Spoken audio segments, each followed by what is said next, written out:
Hello everyone, welcome to nine star academy.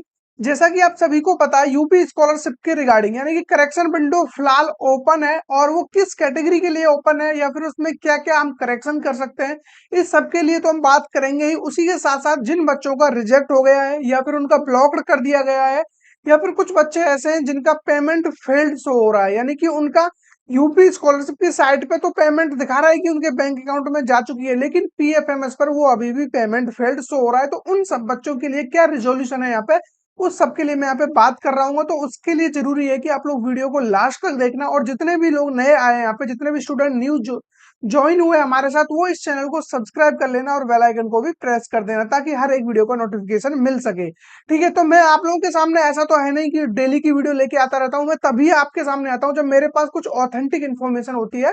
तो इस video को शुरू करते हैं बिना किसी टाइम वेस्ट किए हुए। तो सबसे पहले मैं आप लोगों को बता देता हूँ, यहाँ पे देखिए कई सारे नोटिस आपके सामने आ रहे होंगे। अलग अलग डिस्ट्रिक्ट से अलग अलग तरह के नोटिस आ रहे हैं। जैसा कि एक नोटिस ये है जो कि आपका चंदौसी से है। ठीक है, इसमें आवश्यक सूचना आप देख सकते हो, महाविद्यालय में अध्ययनरत अनुसूचित जाति अनुसूचित जनजाति के सभी विद्यार्थियों को सूचित किया जाता है कि जिन विद्यार्थियों ने छात्रवृत्ति आवेदन किया है उनका सस्पेक्ट में, ठीक है, उनका सस्पेक्ट में क्या आ रहा है यहाँ पे, मार्क्स मैच आ रहा हो या तो, ठीक है, मार्क्स मिसमैच, ऐसे विद्यार्थी तुरंत काउंटर नंबर 5 पर संपर्क करें। ठीक है, तो आप देखिए कि इन डिस्ट्रिक्टों में कितनी अच्छी फैसिलिटी है कि वो एटलीस्ट एक नोटिस निकाल कर वो आपको बता रहे हैं कि जिसके में भी ये प्रॉब्लम आ रहा है तो वो वहां पे जाके संपर्क करें। लेकिन दुख की बात यह है उन बच्चों के लिए जो माइनॉरिटी ओबीसी जनरल कैटेगरी से आ रहे हैं, उनके लिए ये सूचना नहीं है। यहाँ पे उन्होंने क्लियर बोला हुआ है, जैसा कि आप देख सकते हो, सूचित किया जाता है कि जिन विद्यार्थियों ने छात्रवृत्ति में आवेदन किया, देखिए यहाँ पे देखिए अनुसूचित जाति एवं अनुसूचित जनजाति, ठीक है, ये एससी एंड एसटी के लिए एप्लीकेबल है, तो ये चीज आप देख लेना। और उसी के साथ मैं आपको थोड़ा और आगे दिखा देता हूँ, जैसा कि उन्होंने बोला जिन विद्यार्थियों ने छात्रवृत्ति आवेदन में अपने मार्क्स, ठीक है, यहाँ पे क्या लिखा हुआ है, अपने मार्क्स एसजीपीए से भरे हैं और उनकी अंक तालिका में वाईजीपीए है, ठीक है, ऐसे विद्यार्थी वाईजीपीए से ही संशोधन कराकर उसकी हार्ड कॉपी महाविद्यालय में 26 अप्रैल से 3 मई तक जमा करेंगे।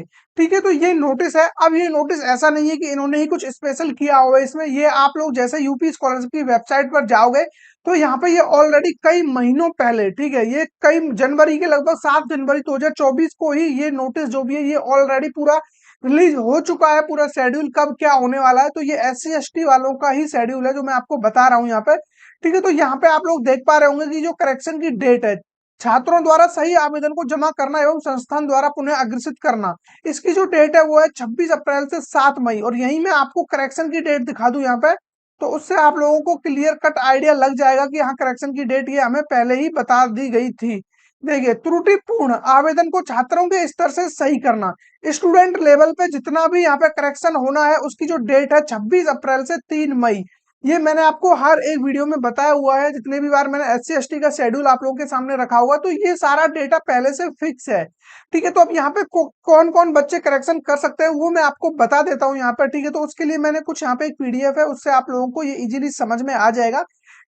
ठीक है, तो हम डायरेक्ट अपने पीडीएफ पर चलते हैं। यहाँ पे कौन कौन बच्चे, पहली बात तो ये क्लियर कर दूं मैं आपको, इसमें सिर्फ एससी एसटी के लिए ये एप्लीकेबल है। ठीक है, एससी एसटी के अलावा इसमें कोई भी नहीं कर सकता है। ठीक है, ओनली एससी एसटी के स्टूडेंट के लिए ही ये करेक्शन विंडो ओपन है।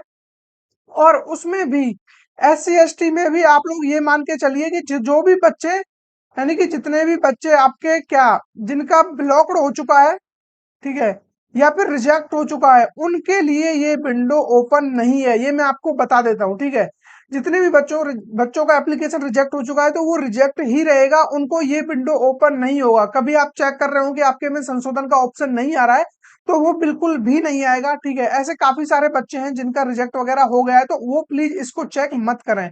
जैसा कि आप ये देख सकते हो यहाँ पे, ये लिखा हुआ blocked as per marks mismatch filled by college and student, block as per marks mismatch filled by college and student. ठीक है, जो ये डेटा है ये एससी एसटी के में इस तरीके से ब्लॉक्ड कभी नहीं आएगा।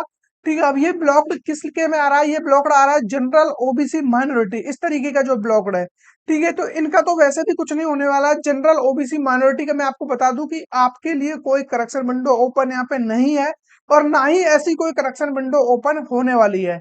ठीक है, जनरल ओबीसी, ये कास्ट, ये जो भी कैटेगरी है ये क्लियर रखें अपने माइंड में, जनरल माइनॉरिटी और ओबीसी, इनके लिए कोई करेक्शन विंडो ओपन नहीं होने वाली है, चाहे आपसे कोई कुछ भी बोलता रहे, यहाँ पे कुछ भी नहीं होने वाला है।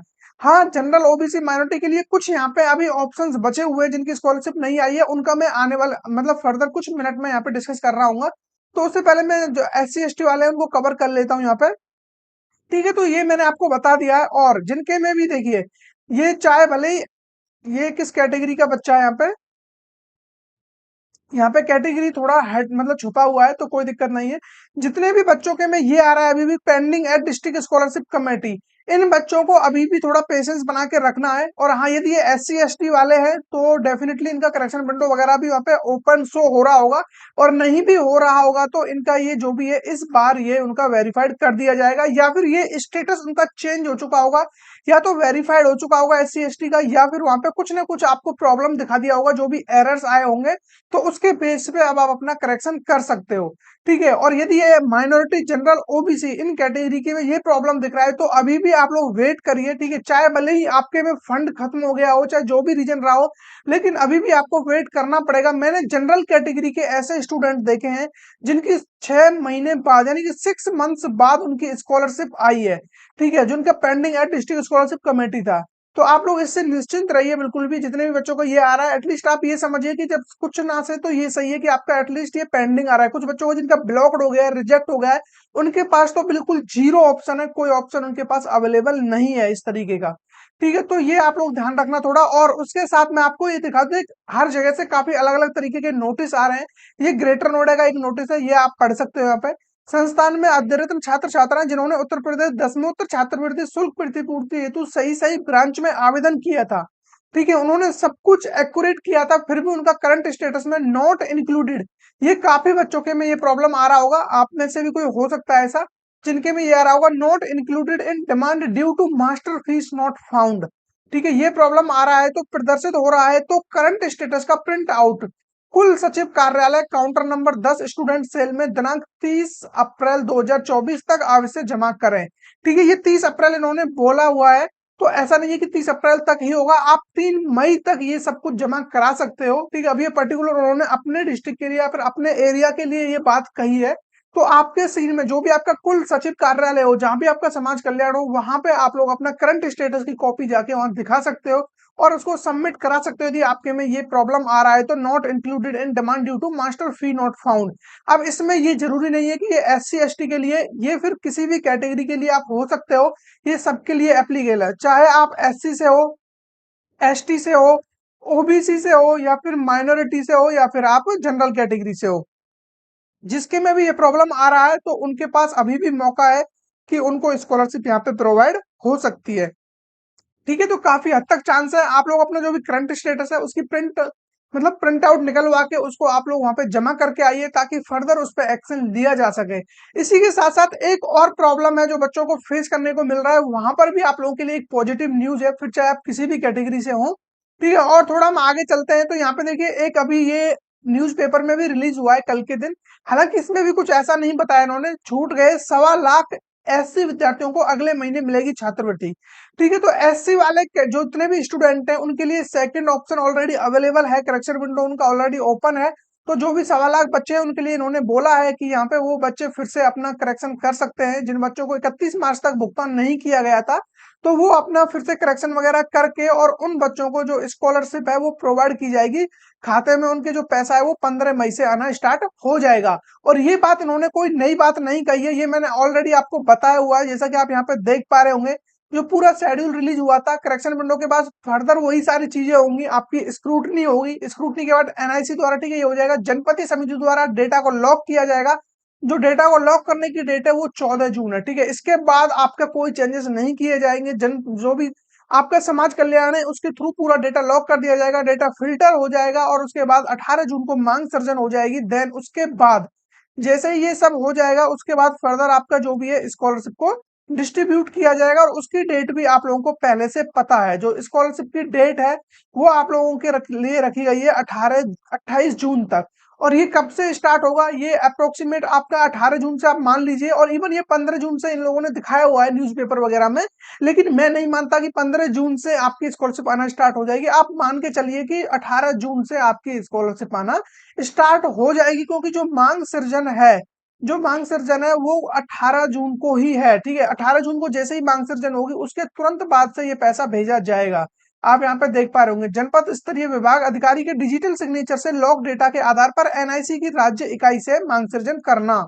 तो ये 18 जून तक किया जाएगा और उसके बाद पैसा आना स्टार्ट हो जाएगा।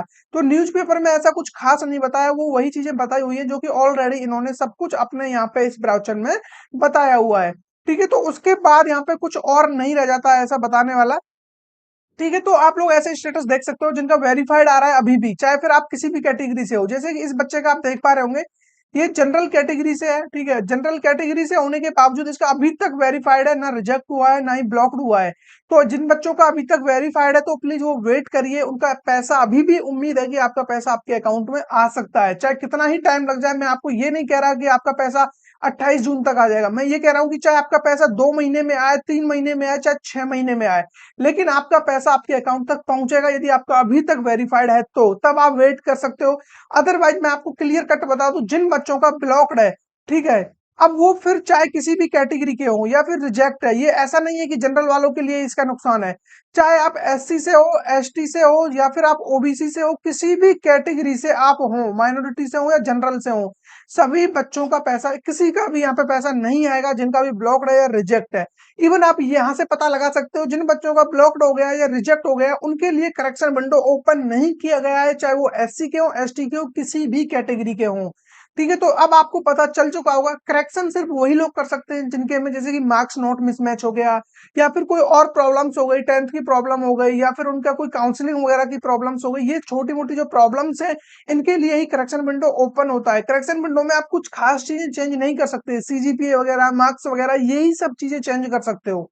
इसके अलावा वहां पे कुछ भी चेंज नहीं होता है। और क्या चेंज कर सकते हो, सपोज करो आप प्रमोटेड हो या फिर आप पास्ड हो फुली, ठीक है, तो वहां पे आप उस ऑप्शन को चेंज कर सकते हो या फिर अपने मार्क्स को चेंज कर सकते हो। इसके अलावा वहां पे कोई ऐसा ऑप्शन नहीं है जिसको आप चेंज कर सकते हो, ठीक है। तो जिनका भी रिजेक्ट किया गया, ब्लॉक किया गया, वो किसी न किसी रीजन से किया गया है और रीजन आपको ऑलरेडी मेंशन है, ठीक है। तो उन बच्चों का यहाँ पे कुछ भी नहीं होने वाला है। जैसे कि आप ये देख सकते हो, ये ब्लॉक्ड है और ये कैटेगरी यहाँ पे भी मेंशन नहीं है, एक्चुअली वो ऊपर वाला पेज यहाँ पे मिसप्रिंट हो गया, ठीक है। तो ये आप देख सकते हो, ब्लॉक एज पर, ठीक है, graduation details blank where administrative criteria is graduation, ठीक है। तो जो भी ये बच्चा है, यदि अब ये किसी भी कैटेगरी का हो, अब जरूरी नहीं है कि ये जनरल माइनॉरिटी ओबीसी का होना चाहिए, एससी एसटी का होगा तब भी इसका करेक्शन नहीं हो सकता है, ठीक है। तो अब आपको और सारी चीजें पता चल चुकी होंगी कि आपको कितने बच्चे ऐसे हैं जिनको वेट करना चाहिए, या फिर कितने बच्चे ऐसे हैं जो फालतू में वीडियो देखते रहते हैं और अपना टाइम वेस्ट करते रहते हैं, ठीक है। जब भी आप लोगों के लिए कोई पॉजिटिव न्यूज होगी या फिर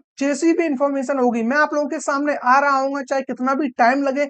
जरूरी नहीं है कि मैं रेगुलर आपको डेली अपडेट देता रहूं या डेली वीडियो डालता रहूं, क्योंकि मैं हर वो चीजें बताता रहूंगा जो मैं आपको ऑलरेडी बता चुका हूँ, ठीक है। तो जो भी वीडियो आएगी, इन्फॉर्मेटिव वीडियो लगेगी, वो आपके सामने आपको दिख जाएगी डिस्प्ले पे, यदि आप लोगों ने चैनल को सब्सक्राइब करके रखा हुआ तो जितने भी न्यू कैंडिडेट आए हैं, जितने भी नए स्टूडेंट हमसे जुड़ रहे हैं, प्लीज वो चैनल को सब्सक्राइब करके रखिए, क्योंकि आप लोगों के लिए एक ना एक यहाँ पे इन्फॉर्मेशन लेके आ रहा होता हूं मैं।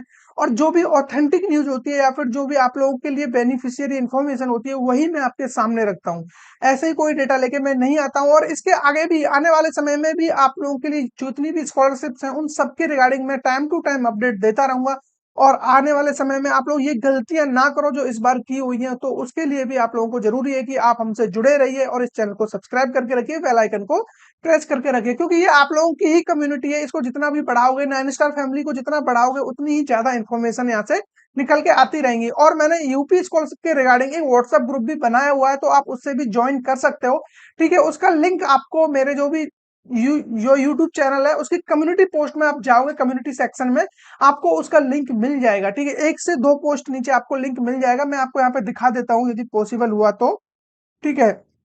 जैसे ही आप 9 स्टार अकेडमी पे जाते हो तो यहाँ पे आप लोगों को कम्युनिटी वाले सेक्शन में जाना है, ठीक है। तो कम्युनिटी वाले सेक्शन में जाओगे, ठीक है, आप गूगल करोगे तब भी 9 स्टार अकेडमी पे आप पहुंच जाओगे। तो ये कम्युनिटी वाला सेक्शन है, ठीक है। तो इसमें मैंने यहाँ पे आप लोगों के लिए देखिए ये वाला ऑप्शन अवेलेबल कर रखा है। यहाँ पे सिर्फ वो बच्चे हैं जो यूपी स्कॉलरशिप के रिगार्डिंग उनको अपडेट चाहिए, तो यहाँ पे बच्चे खुद एक दूसरे की हेल्प कर रहे होते हैं, जो भी उनको इन्फॉर्मेशन मिलती है वो यहाँ पे शेयर कर रहे होते हैं। ठीक है, तो यहाँ से भी आप लोगों को चीजें समझ में ना आए तो फिर मेरा व्हाट्सअप नंबर आप लोगों के पास ऑलरेडी होगा, डिस्क्रिप्शन में अवेलेबल है और मैं यहाँ पे प्रोवाइड कर देता हूँ। 9983219978, यहाँ पे आप मुझसे संपर्क कर सकते हो। ठीक है, जो भी आप लोगों को इन्फॉर्मेशन चाहिए, ठीक है, जो मैंने बातें यहाँ पे बता दी है उनके रिगार्डिंग आप मैसेज ना करें, जो चीजें मैंने नहीं बताई है वो आप मुझसे यहाँ पे पूछ सकते हो। ठीक है, तो ये सारी इन्फॉर्मेशन थी जो मुझे बतानी थी। आई होप आपको सारी चीजें समझ में आ गई होंगी। इसके अलावा जो भी कुछ बचता है कमेंट में बता देना, उसका आंसर मैं आपको दे दूंगा। तो मिलेंगे ऐसे किसी इंटरेस्टिंग टॉपिक के साथ, तब तक बने रहिए हमारे साथ।